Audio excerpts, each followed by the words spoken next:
Bom, pessoal, nós estamos vendo sistemas contínuos e dentro dessa classe de sistemas existe um especial que são os sistemas ondulatórios, né, de especial importância na mecânica moderna. Então, nós vamos estudar aqui alguns aspectos desses sistemas que podem ser estudados dentro desse formalismo da mecânica clássica, sem necessariamente introduzir quantização. Então, vamos lá para olhar alguns casos particulares, né?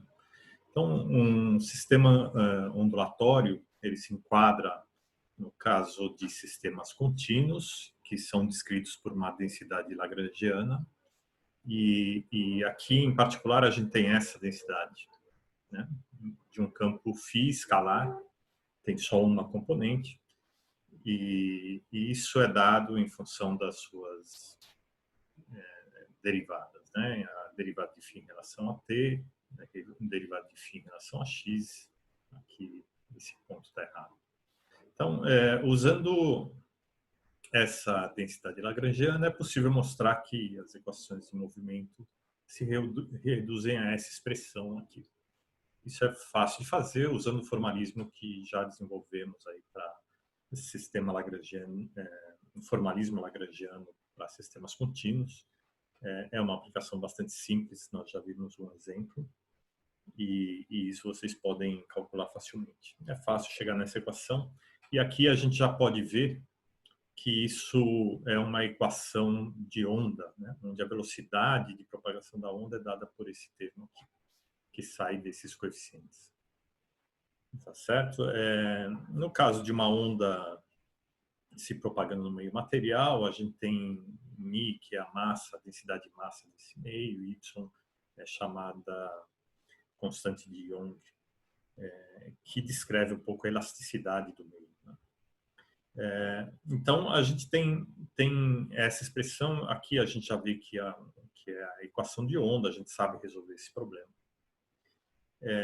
Notem que a gente pode reescrever isso, né, incorporando a velocidade aqui nessa variável que é o tempo, definindo um t', que é v vezes t.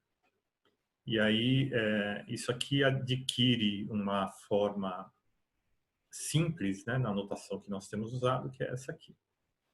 Tá certo?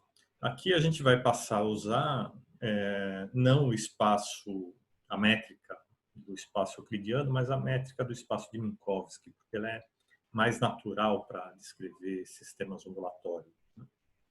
Isso foi mostrado até mesmo antes da teoria da relatividade de Einstein e até antes ainda da transformação de Lorentz por um físico alemão chamado Valdemar Voigt, que estudou os grupos de transformações que mantêm invariante uma equação de onda desse tipo. E esse grupo é exatamente o grupo de Lorentz. Então, a gente pode reescrever dessa forma, usando essa nova métrica e a notação de Einstein, que implica em somatória dos índices repetidos. Isso aqui dá exatamente essa expressão. Quando a velocidade que é incorporada no tempo.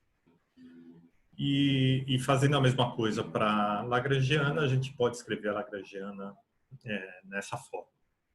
Certo? Então, a derivada em cada uma de φ em cada uma das coordenadas, multiplicada por ela mesma, né, o produto interno aqui, obedecendo as propriedades da métrica de Minkowski, que vai fazer aparecer esse sinal menos que a gente tem aqui. Então, agora, μ igual a zero se refere a essa variável v vezes t. A solução geral para essa equação, né, que descreve o movimento de propagação, né, então a solução da equação de movimento, ela é dupla, porque é uma equação de segunda ordem, então nós temos duas soluções que são indicadas aqui por φ mais e φ menos, e os parâmetros a mais e a menos que são ajustados às condições iniciais. São parâmetros, são constantes, né? Não dependem da posição. E são fixadas pelas condições de contorno do problema. Φ, que é a solução, né? O φ mais ou menos, que são as soluções, são dadas por essa exponencial aqui, que dá exatamente o perfil de uma onda, onde K e ômega estão relacionados à velocidade de propagação, né? Isso aqui é o número de onda e ômega é a frequência de oscilação, e é possível relacionar essas duas grandezas à velocidade. Se a gente aplica essas derivadas aqui, né, nessa solução, a gente obtém essas funções, essas relações, essas igualdades. Daqui fica muito fácil relacionar essas duas à velocidade. Bom, tem uma outra coisa que pode emergir daqui, é o seguinte: a gente nota que a segunda derivada é proporcional à própria função, nos dois casos, né, para qualquer índice.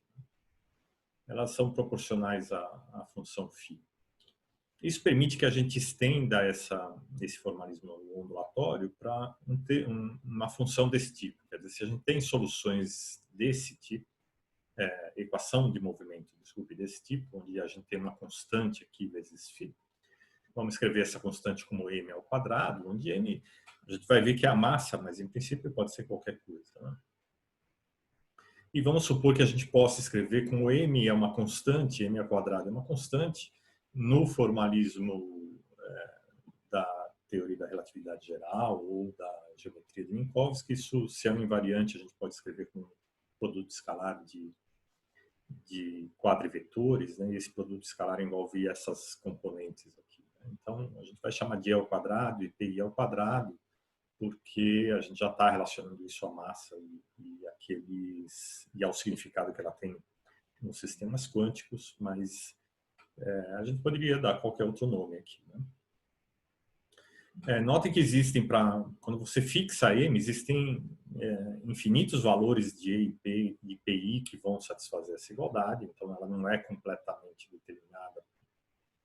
Quer dizer, o valor de M não determina completamente os valores desses parâmetros. Existe uma variedade de parâmetros que podem ser colocados. Mas usando essa equação e essas igualdades, a gente vê que pode escrever, daqui a gente pode escrever essa expressão desse jeito, tá certo?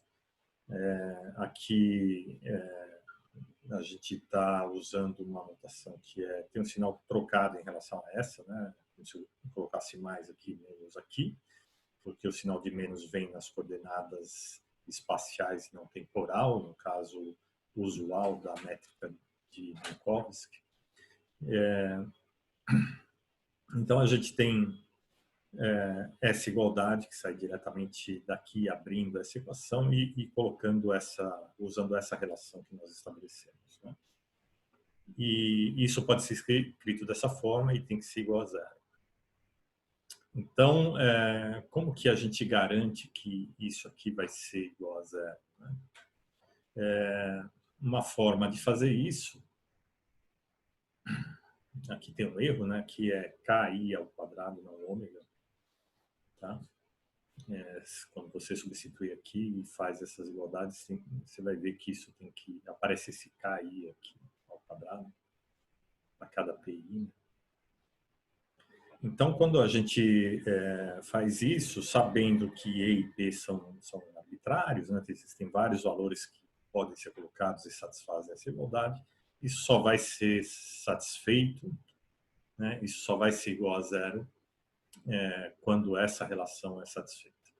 Então, o que a gente vê é que essa solução ondulatória, ela também é válida quando a gente tem um termo somado aqui, desde que essas igualdades sejam satisfeitas. Então, a gente estabelece uma relação entre energia e ômega, e o momento e o número de onda aqui, em cada direção, dessa forma, e aí a gente obtém novamente, a gente vê que uma solução ondulatória também resolve essa equação de movimento. Com essa condição aqui, ômega ao quadrado menos KI ao quadrado igual a M ao quadrado. Então, isso aqui é onda, no caso de onda escalar, sem massa, né? E aqui uma onda massiva. né? A gente reconhece agora a massa aqui. E isso é o caso de onda massiva, que existe bastante na mecânica quântica, né? Existem vários campos de onda que tem massa. O campo do elétron, né, descrito pela equação de Dirac, ele tem massa diferente de zero, então é um campo massivo e resulta numa onda massiva. Tá certo? Então, isso aqui, vejo que o movimento ondulatório é exatamente uma aplicação do formalismo lagrangiano de sistemas contínuos, em que a lagrangiana vai ter termos desse tipo. E se vocês pegarem um modelo padrão, por exemplo, que descreve três das 4 interações que a gente conhece na natureza, esses termos aparecem lá para cada tipo de campo. Às vezes acompanhado de massa, às vezes não. Tá? Então, esses termos, nessa forma, caracterizam sistemas ondulatórios, né? E por isso que eles são importantes na mecânica quântica. Bom, vamos avançar um pouco, né? Vejam que aqui a gente não usou nada de mecânica quântica, né? A não ser o fato de que a densidade lagrangiana é essa. Mas isso aqui serve para uma onda numa corda também, que é o caso dessa aqui. Então, é um formalismo clássico que tem muita implicação na mecânica quântica e nos campos quânticos. Vão estudar algumas outras propriedades que podem ser estudadas dentro do formalismo da mecânica clássica, né?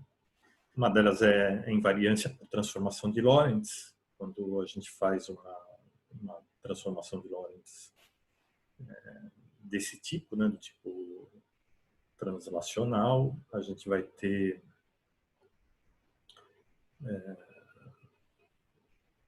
uma variação aqui de cada xmi, e a gente vai ter, então, a modificação dos campos da mesma forma e uma variação dos campos desse tipo aqui. Quando a gente substitui J, substitui na corrente de Nether, né? A corrente de Nether é dada por essa expressão para os sistemas contínuos, a gente viu na aula anterior, uma extensão do teorema de Nether para sistemas contínuos, a gente chega numa expressão desse tipo. Aqui tem o ΔΦ que foi calculado aqui.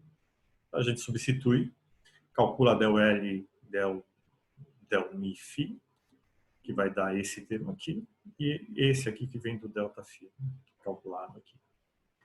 E aí a gente tem esse outro termo da lagrangiana que vem devido à transformação das coordenadas, né? Então, essa é a corrente de Nether para uma onda escalar. E no caso de μ igual a zero, notem aqui os índices estão trocados, né? μ deveria estar no alto e μ embaixo. Então, quando μ igual a zero, a gente tem esse resultado, calculado daqui, né? Onde φ ponto é a derivada de φ em relação à coordenada x0. E isso aqui é a corrente conservada.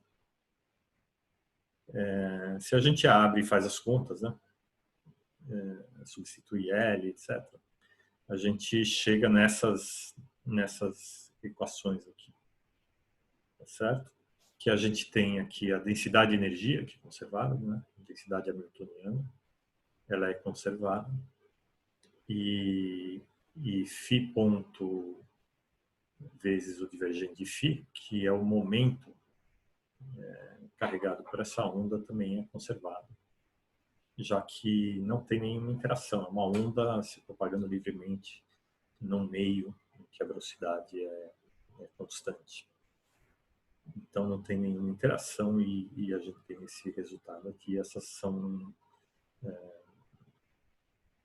as grandezas que são conservadas devido à invariância por transformação de Lorentz.